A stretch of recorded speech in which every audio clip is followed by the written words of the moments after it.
Hi everyone and welcome to episode 34 of the Talk is Cheap show. Hope you're all well, healthy and COVID free. Thanks very much for continuing to support the show. We really appreciate that and we think we've got a great show lined up for you today. But before we go any further, it's my great pleasure and honor to introduce my resident co-host, analyst and expert, Mr. Curtis Shaw in the house. Big C, wagwan. Yo, bo. What's going on? Yeah, I'm all right, man. How you doing? Yeah, all right, man. You know, things are looking up, you know. Yeah, that's excellent. Tell the people what you've been up to. Nah, just making a lot of content on the channel. You know, watch-alongs and that's non-stop at the moment. Obviously, working from home as well. So, you know, lockdown continues, but at least there's some light at the end of the tunnel, you know. Yeah, definitely, man. We're hearing that there's going to be a relaxation at the weekend, so that would be great. Although I have to say, I'm a bit disappointed that they haven't chosen to open up the gyms yet, man. Yeah, for real, man. I'm feeling that, man. You know what I mean? I was hoping to get back in the gym by now. I've been running and exercising at home, but as you all know, man, it's not the same thing, is it? Really? No, nowhere near, man. And to be fair, I won't be in any of the pubs anyway, so that relaxation won't affect me. But listen, man, I won't complain too much, man, because there's people all over the country and all over the world in far worse positions. So yeah, for real. Count our blessings for now and hope that everything works out. But listen, man, let's start cooking. Yeah, man. It's been a few games since we last spoke, since we last did the show, man. And we've been on a bit of a run since suffering the ignominy of that defeat to Brighton. Yeah. So very quickly, we'll go for it very quickly. The game against Southampton, managed to get a good 2-0 win there. Bit scratchy at times, but I thought in the end we were worthy of the win. What are you saying? No, it's a good result, man. I mean, Southampton away is not an easy game. I actually predicted us to lose this game, which I felt quite guilty after doing that. But you know, the way we were playing, I didn't really expect us to do that. I thought Southampton were quite poor against us, but you know, we took advantage of it. Their goalkeeper, you know, another major mistake. I reckon he had a bet on somewhere, Arsenal to win, because that one looked crazy, bro. But, you know, it worked to our advantage. So I think that was a good result, man, 2-0 at Southampton. There seems to be a bit of a recurring thing with goalkeepers and us this season, man. But anyway, we'll get onto that a bit later with regards to the Norwich game. But then moving on to the Sheffield United game. A game that I expected to have been a very difficult game, and indeed it was. We managed to get a result. We came under a bit of pressure in that second half, where we have to be honest and say that Sheffield United were in the ascendancy. And when they got that goal, courtesy of I believe it's your big mate, innit? Yeah, McGoldrick, yeah. So when he got that goal, man, I was thinking the worst. I was thinking, oh boy, you know what? It's looking ominous. But to be fair to the guys, Ceballos got that goal in the last minute or so, and yeah, man, it was good. So yeah, that was good. Yeah, because Sorry, you were saying? No, because I was going to say earlier in the season, I remember we lost there. So you know, to go back there and win in the cup, it was a good result. Yeah, you know what I mean. Sheffield United, since the resumption, the results have not gone that way for them. They've been a bit unlucky actually, but they did extend us as I thought they would do. So to come out of there with a result and go through to the next round, the semi-finals, is a great result in the end for Arsenal. Yeah, and of course we've got Man City taking place in about 3 weeks' time. So yeah, looking forward to that. Yeah, big game. Yeah, man. Okay, so moving on then to the most recent game, Norwich City, our first home game since the resumption, and it turned out to be fairly rudimentary, man. Fairly comfortable win. I mean, I haven't seen us boss a team like that for some time, and I couldn't work out if we were that good or if Norwich were that poor.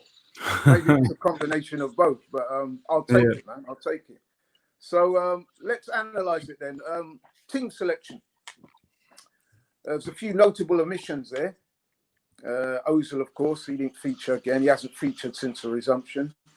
Guendouzi, he's missed 3 in a row. Pepe was out, which I was a little disconcerted by. He scored a great goal against Sheffield United. He hadn't, to be fair, he hadn't done too much else in that game, but just the mere threat that he offers and that extra bit of class, I thought he was deserving of a starting place for the Norwich game. The manager thought better of it, so he was left out. There's no Torreira. I haven't seen him since the resumption. I know he's coming back from fitness, but we were told that he was going to be all right for this game, fitness-wise, but he didn't feature. Reece Nelson came in. So, yeah, what was your views on the team selection for that game?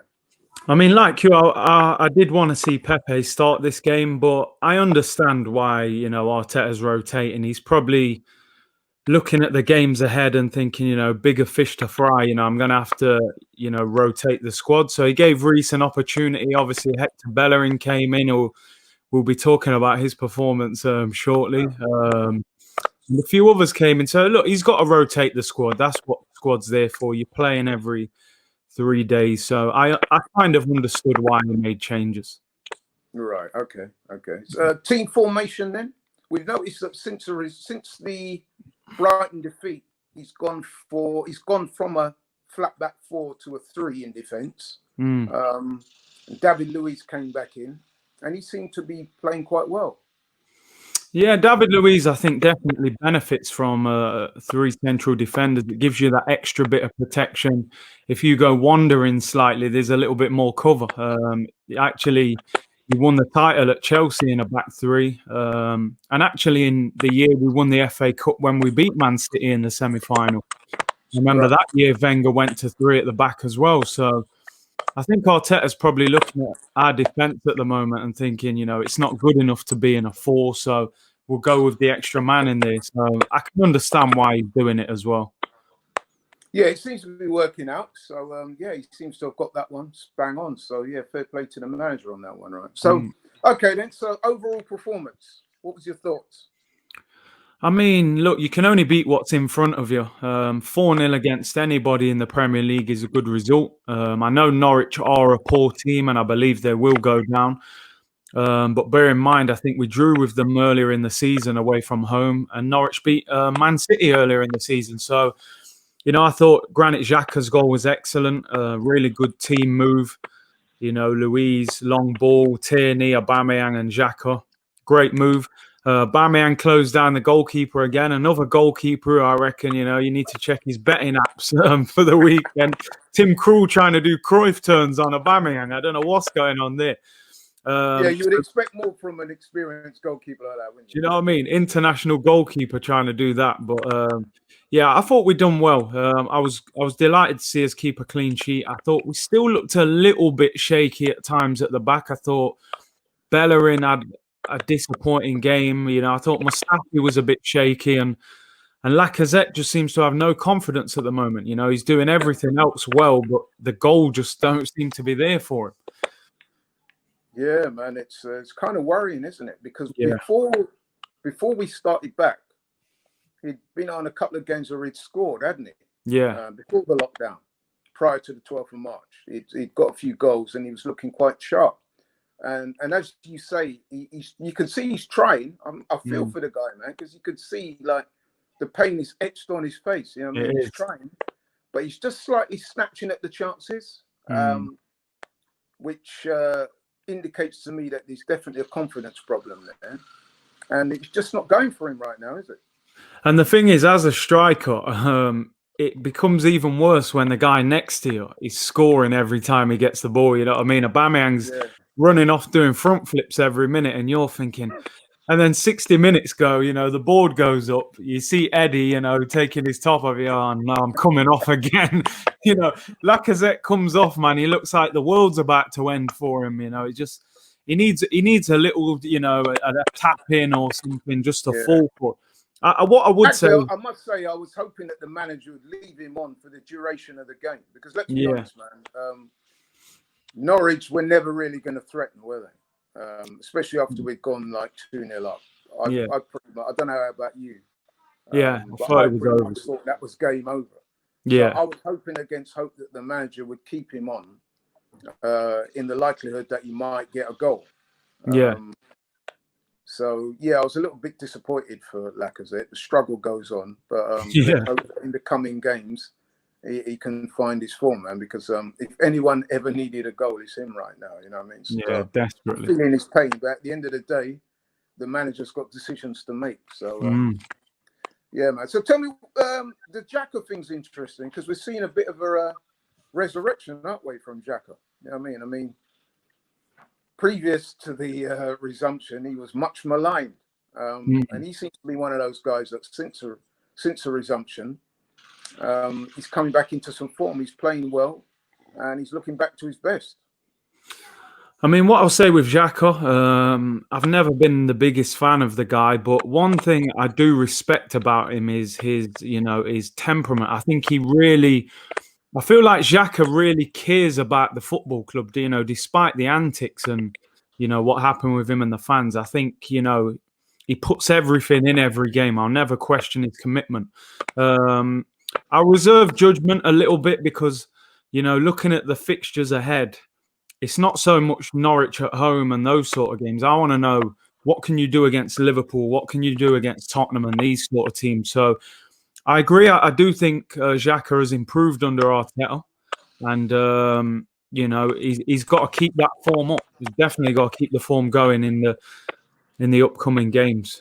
Yeah, so Curtis, I've got to ask you, Bellerin, he's been much maligned on this show, more so by me than by you.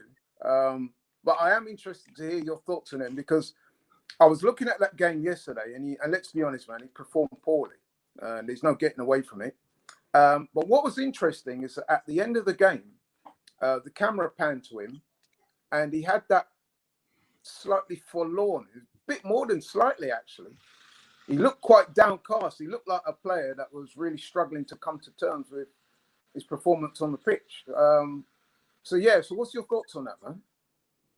I mean, to be fair, you'd be tired if you'd planted 3,000 trees the day before, you know what I mean? So maybe he was a bit tired from that. But no, Hector, he's been at the club for a long time. And, I'm just starting to think, to be honest, that his time might be up at the club. I don't want to be disrespectful to him because he's had a very serious knee injury that can actually end people's careers sometimes. So it will take him a while to get back to where he needs to be.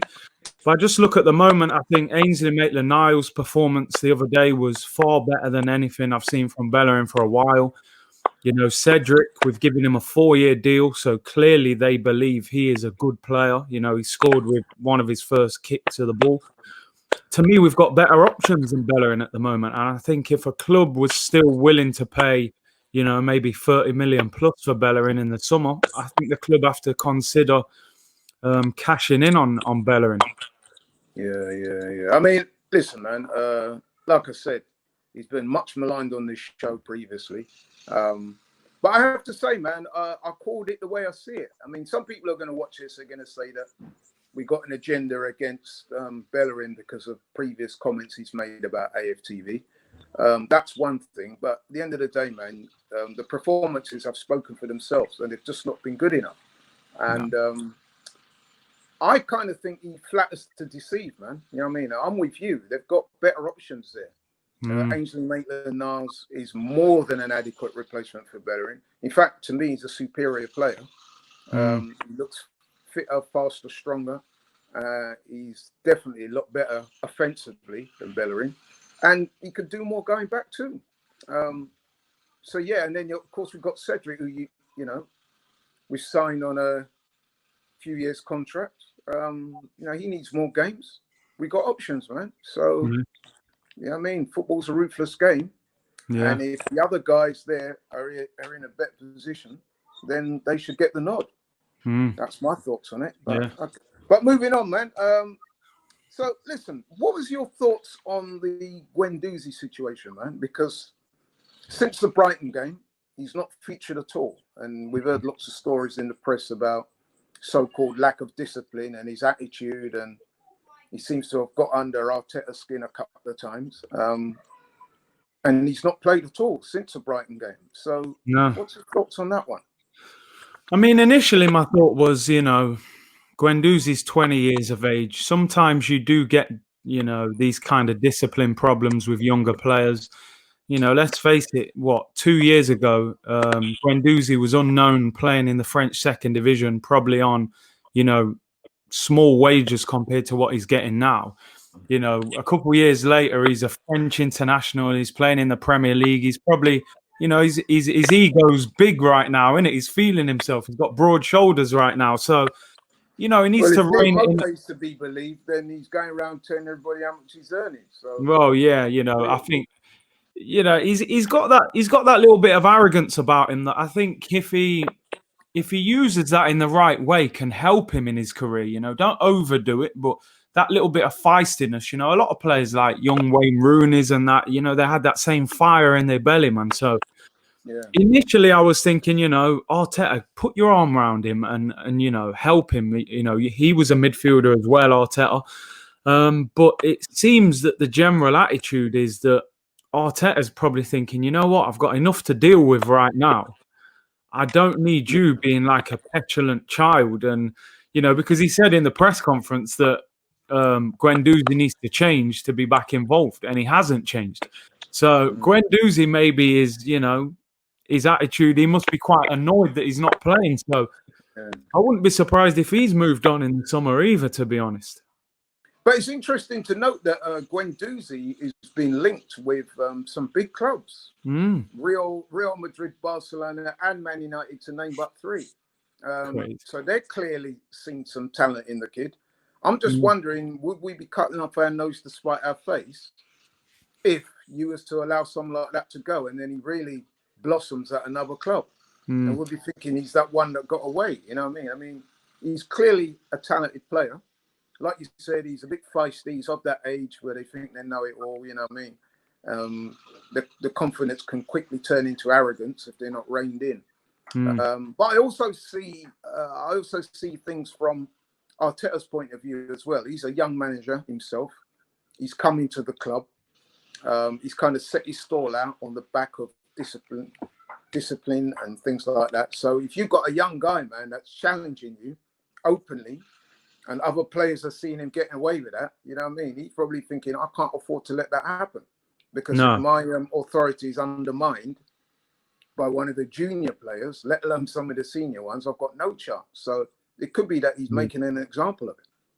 And I think you're right there. Yeah, I think he's, and it sounds like this has happened 2 or 3 times as well. It's not a one-off, Apparently him and Guendouzi had a big fallout in Dubai in the warm weather training camp. So yeah, maybe I won't be surprised. Some story about him making signs behind Arteta's back. Like, I mean, that's childish behaviour, in it, man. You know what I mean? Yeah. So, but like I said, how much do you penalise him for that? Because like you said, he's a young guy. And they are prone to, silly behaviours at times. So do you get rid of a guy that potentially could be a very good player just because he's messing up now? Or do you sit him down, make him feel wanted and say, listen, man, I want you to stay at the club. I believe in you, but you got to turn your behaviour around. Or is Guendouzi just not listening? Maybe he's tried that. Guendouzi's still not. Yeah, that's what it seems like. Yeah. Similarly, our friend. Here we go. Ozil, man. What's up, the O word's here. The O word is back, man. The O word is back in full effect. But listen, man, this is weird, isn't it? I mean, since the resumption, he has not featured at all. And then we saw that almost now iconic photograph of him with the brolly up. You know what I mean? Wally with the brolly. Well, yeah. You know what? I kind of feel sorry for him in a way, man, because I shouldn't do really. These guys could take care of themselves, but it's really ending badly for him at the moment, isn't it? It really doesn't look good right now, man. I mean, do you know why I tend to not feel sorry for him too much, right? Because I look at it like this, right? He needs to be big enough to realize that, if he cared about football as much as, we'd expect him to, he should realize that, you can see Arteta wants to get him out now. Even though Arteta's friends with him, I think Arteta's probably looked at him and thought, you know what? We're under pressure. I need a team full of hard workers with some quality, but we need a lot of work. Ozil's not going to give you that. He's fading. He's on 350k a week. There's no like attitude from Ozil that, you know what, I'll go elsewhere and play football. I need to play football. He's not striking me as somebody who is unhappy when he's not playing. He's happy to be around. He's playing his fortnight at home, picking up his 350 a week. His agent's saying he won't leave till the end of his contract. There's no eager like attitude from him to play football. He's telling you, I'm going to be here till that contract finishes, no matter what. So, to me, Arsenal need to end that circus. They need to come to an agreement in the summer, pay off part of his contract, and move him on. Because, there's no use for Ozil in this team right now. Unfortunately, he is talented, but he's not what we need. Yeah, you know what? On reflection, given what you just said there, maybe the words "I feel sorry for him" is probably out of context. What I should say is that, given the excitement of the fans and the club when he first signed, myself included, it's kind of sad. Maybe I shouldn't use the word "feel sorry for." It's kind of sad to see the way it's all gone wrong. And out, yeah. You know what I mean? To see him there, sat with a brolly, you know what I mean, covering himself in the shade, with that kind of sad, sullen look on his face while the others are playing, and you're supposed to be the star player. Yeah, I think that just epitomizes how badly it's gone wrong for him at the club. So yeah, it's not so much feel sorry for him, but it's just kind of sad, really. No, I get what you mean. It's like seeing a great boxer get knocked out in it at the end of his career, like, and you think, man, come on, man. You know what I mean? He was supposedly one of the great ones, or you know what I mean, a supremely talented, gifted footballer that was going to lift us to this next level. And to see him now sat in the empty stands with a brolly above his head, you know what I mean, with no hope of coming on. It's just like, wow, how's it got to this? I know, but man. you know, like you said, man, he's got to accept his fair share of the blame, because this is the third manager now, isn't it? Yeah, exactly. They can't all be wrong. Yeah, exactly. And to be fair to Emery, man, when he tried to do this type of thing that we're seeing now, he took a lot of stick from the fans. He did. So he's probably at home back in Spain and shrugging his shoulders and see, I tried to tell him. Yeah. Listen, you know what I mean? So, okay, so moving on from Ozil then, that's from the ridiculous. Now let's move to the sublime. Aubameyang. What can you say about this man? I mean, what can be said? I'm going to say it like this. What can be said that we haven't said already? Because unlike some Arsenal fans, man, me and you have been bigging this guy up from time. Trying to give him his due props. Because I don't think enough respect's been put on his name. I really don't. Agree. I mean, yesterday he got a couple. He moved back to the top of the Premier League goal scoring charts. He's on line for his second Golden Boot in 2 years. He'd gone past 50 goals for the club in a quicker time than the likes of Henry and Ian Wright and Bergkamp, people like that, real legends of the club. And let's be honest, man, a large proportion of those goals he's been scoring from out on the wings, which is not his preferred position, which should be through the middle. So he's playing in out of position to accommodate others. He's also, as I was saying to you pre-show when we started talking, he's also playing in a team that is inferior to the teams that Thierry Henry and Ian Wright and Bergkamp were gracing. So, yeah, man, what's your thoughts there? I mean, the guy's a superstar, honestly. I agree with you. I still can't get a contract. And there you go. Well, that's probably financial, but yeah, I just don't know. I really hope the fans appreciate him, because I remember we did some shows last year. I remember in the summer when he was being linked with a move to China, and certain people were saying, cash in on him. He's nearly more than a few. More than a few, yeah. And we were like, well, who are you going to replace him with? We're not a massive pool around Europe at the moment. We can't just go and cherry pick any top striker around Europe. We've got one of the best goal scorers in European football. And bear in mind, we are not a great team at the moment. Can you imagine if, we was in the top four and creating chances left, right, and centre? If Aubameyang was playing through the middle, I genuinely believe he would have scored, 6 or 7 more goals this season than he scored, because you look at the chances that Lacazette's getting and Eddie gets, So to me, he's a superstar. Keep him at all costs. I think 2 or 3 years, he doesn't look to me like a 31-year-old who's fading. He's so clever in and around the box. we have got to keep him. We have to at all costs. Absolutely do. Absolutely do. Yeah, man. I mean, I'm with you on that. I mean, his goal scoring stats are phenomenal. But not only that, you can see there's a genuine love for the team, for his teammates. He really loves being at the club. And I'm absolutely astonished that we can't get him signed up. You know what I mean? I don't know what the club are waiting on, man.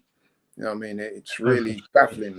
Yeah, it's quite annoying me, actually, man, because as you alluded to earlier, you could talk about replacements. How much is it going to cost to, to find someone that's going to do what he does? You know what I mean? Yeah. And this is not a one-off, man. The man did it last season. You could check his stats for Dortmund. He's a phenomenal player. We should be doing everything we can to keep him and build the rest of the team around him. I mean, anyone you buy to replace him is going to cost you at least 50 million, and there's no guarantee that they'll be half as good as he is. So to me, it's much cheaper to give him a new contract.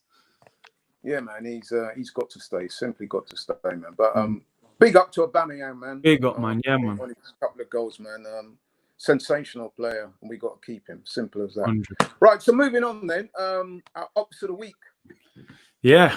The next game's against Wolves, man. It starts to get more difficult. We had a couple of games where we were expected to get results, culminating in that Norwich game. Now the games get decidedly more difficult.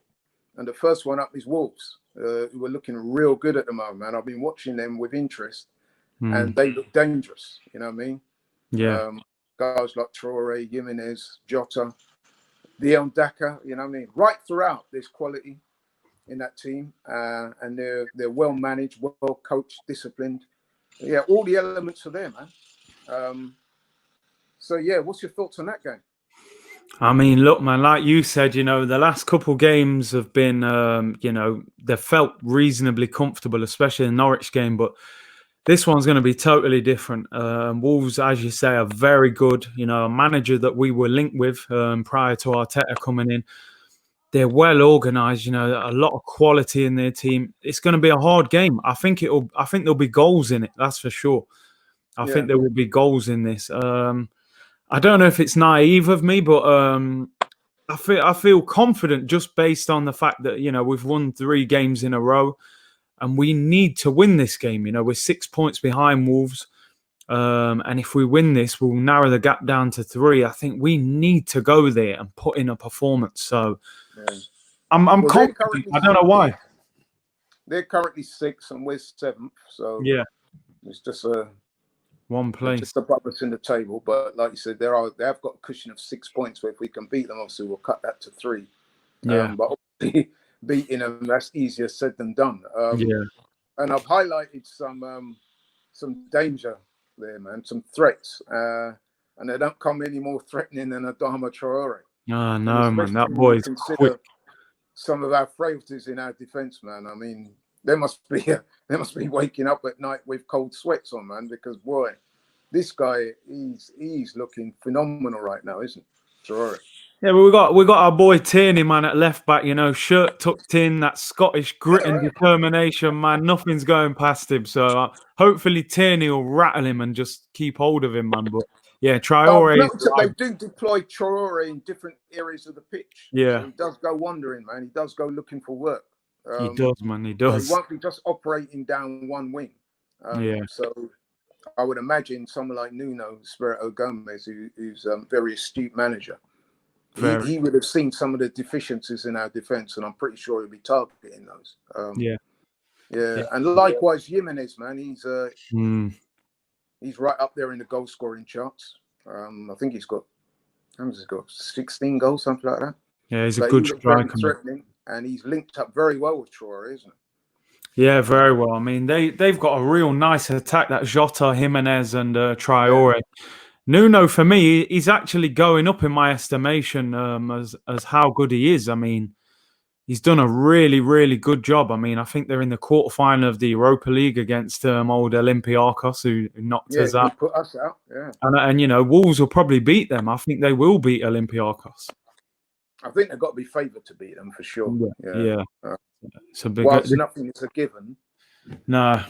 However, I do, if we're looking at the two teams, I mean, we've seen Olympiacos. Well, we went to the game at the Emirates when they got that result against us. But, and they're a decent side, no disrespect there. But if I was a betting man, my money would be very firmly on Wolves. Yeah, I can't see definitely. them slipping out. But yeah, man, this Wolves game is pivotal to our season. Yeah.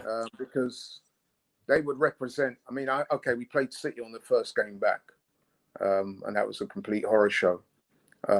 But next to City, they're by far our most accomplished opponents. And this is going to be a real tester. It's away from home.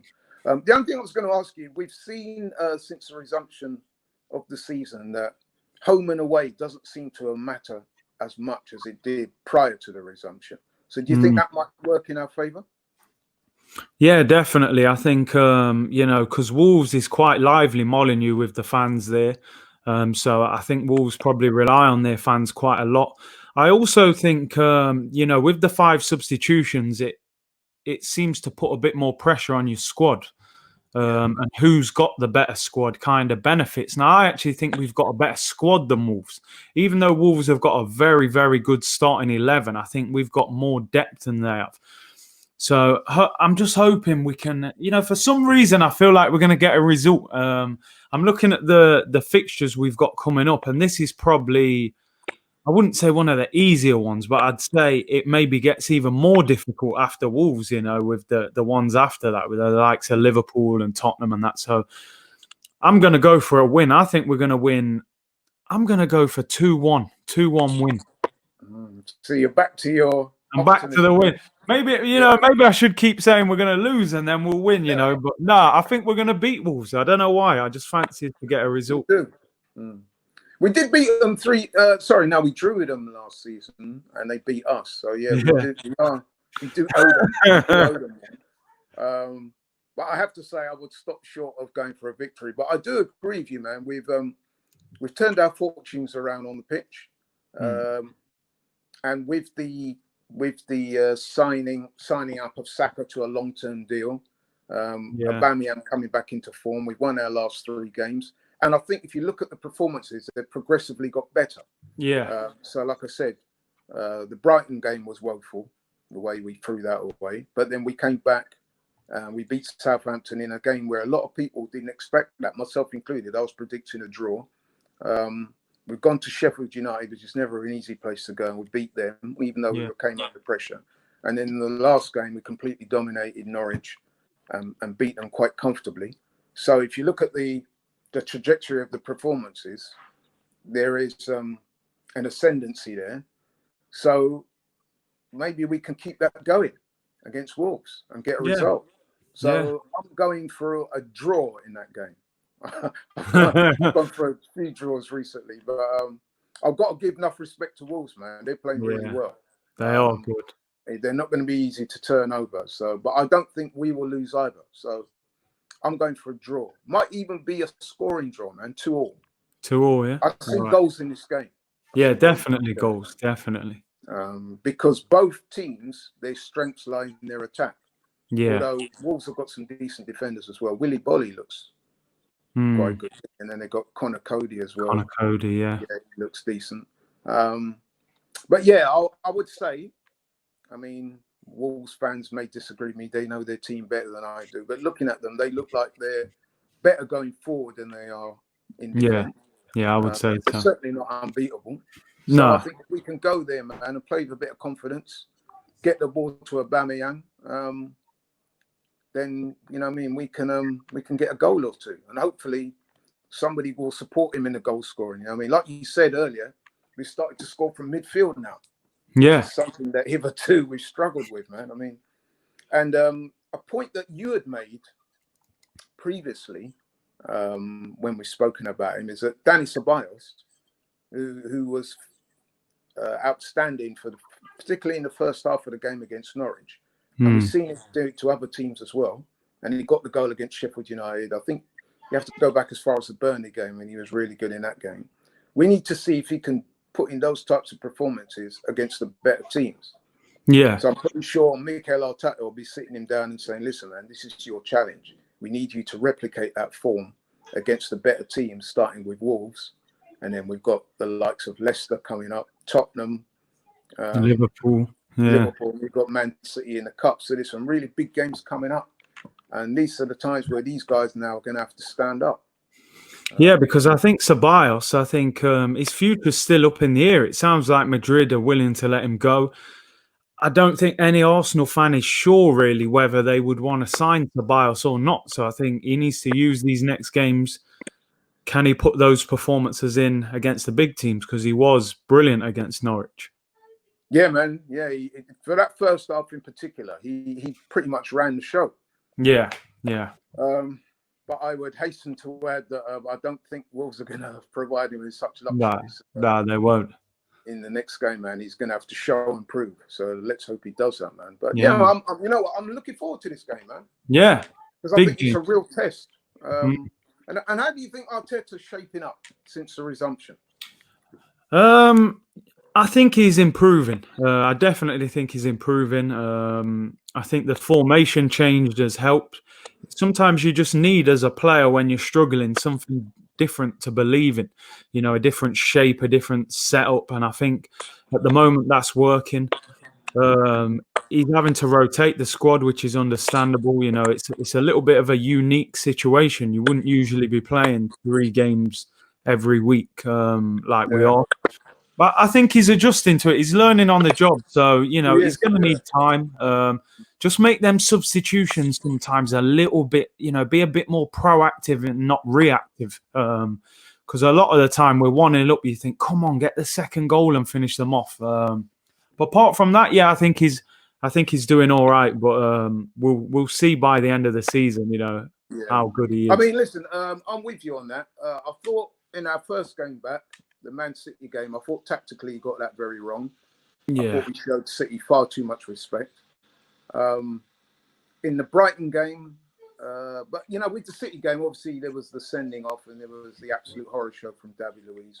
We got better in the Brighton game. We did actually play well in parts of that game, but ultimately we still ended up losing. But I think, yeah, you're right. He's improved and he is improving.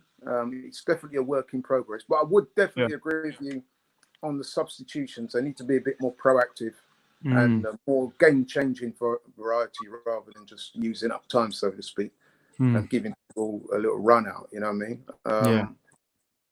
But yeah, it's interesting to see how he's shaping up, and obviously coming up against one of the better managers against Wolves. As indeed he will be when he comes up against the likes of Brendan Rodgers, Mourinho, and Jurgen Klopp. So, yeah, man, it's taking a very interesting turn. And, of course, we've got the cup game. So there's still a bit to play for. Do you think we can get a European place? I think so. I think even in the league, they reckon now that maybe even 7th place could get you a Europa League spot, depending on who wins the cup. The Man City game in the FA Cup will be a big one. I'll be honest.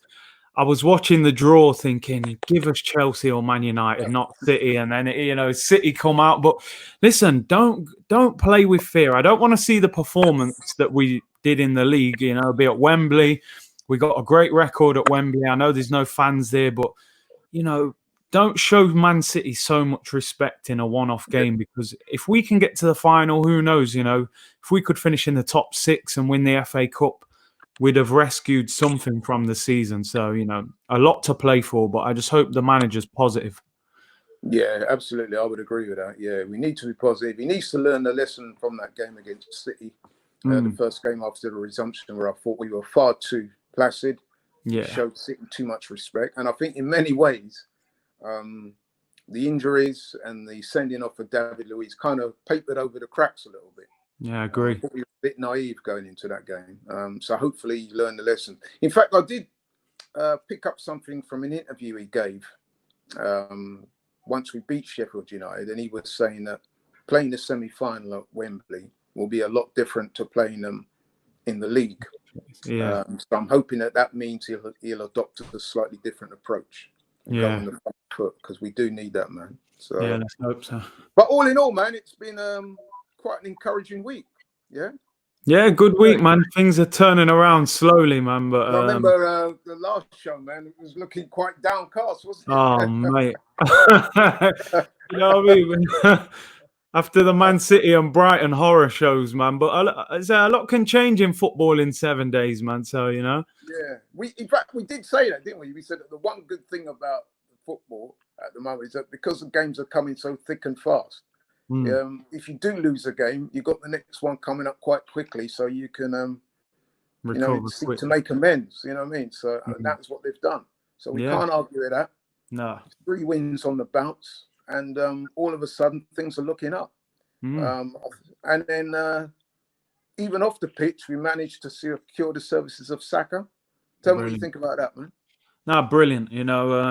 He's such a good young talent. I think the sky's the limit for him. It's important that we tie these players down to long-term contracts. Don't wait so long to do it in future. But I was delighted, and his comments as well. Really, he said, "This is my club. This is my city." All those things. So, you can tell he really cares about the club. I just want to see that Aubameyang breaking news now. That's the next one. That's the big one. Yeah, absolutely. Yeah. But the good thing about the Aubameyang, it seems encouraging because the manager is making it clear every opportunity he gets, saying that, listen, I want him to stay. We all want him to stay. So whilst we're hearing encouraging noises like that, that gives us reason for optimism. Yeah. And I'll tell you what I thought was interesting about the Saka signing is what the manager said about him. He was quite effusive in his praise about Saka, and he said something to the effect that Saka embodies all the values that this club is trying to represent. So for him to say that about a player so young says a lot about him. Really good thing. I mean, and maybe hopefully Guendouzi can learn from that. Yeah, maybe. He's actually a couple of years older than Saka. So maybe he can learn from this and say, look, the manager's very keen on people who apply themselves diligently and have got the right discipline and, play the right intensity and do the right things. Yeah. Because listen, man, I think Guendouzi is a talent. And we want him to be, spearheading the future of the club. I don't want to be letting the likes of Guendouzi go and then you start seeing him in La Liga putting in really great performances, and we're all scratching our heads and thinking, "Wow, man, why couldn't we have just got this guy on board and playing right?" I think it's just a case of how big a problem is he in the dressing room. If it's something that can be fixed, then keep him. But if he's become a real problem in the dressing room, then maybe Arteta, will cut his losses. But hopefully he'll turn it around. It'd be good to keep him, really. Yeah, excellent, man. Excellent. Yeah, man. Well, we're coming to the end of the show, man. Yeah, man. I've enjoyed it. It's been great talking about some positive things for a change. Yeah, for real. Nice. I mean, our last show, man, we was both looking at each other and we're thinking, wow, man, this is as bad as it's going to get. But then lo and behold, we turn it around and things are looking up again. So, yeah, that's great. That's great. So, listen, tell the people where they can find you, man. What you're going to be up to in the next few days, week or so. Yeah, check out the channel, Curtis Shaw TV. Curtis Shaw TV, check it out. Lots of content on there, videos, watch-alongs, everything, man. Lots of content on there. So, yeah, special guests and that, like yourself, I've had you on there. So, yeah, just still putting out content, man. Come and have a look. Yeah, man. Yeah, I look forward to that. And just to say to all the people out there, man, who continue to support the show for all the difficult times, man, we really appreciate your support. Please continue to support us. Keep messaging us. Send us in your thoughts on the videos. Some cracking comments coming. Really good. So, yeah, we enjoy the interaction. Keep supporting us. And we look forward to hearing from you again very soon. See you soon, guys. I'm One.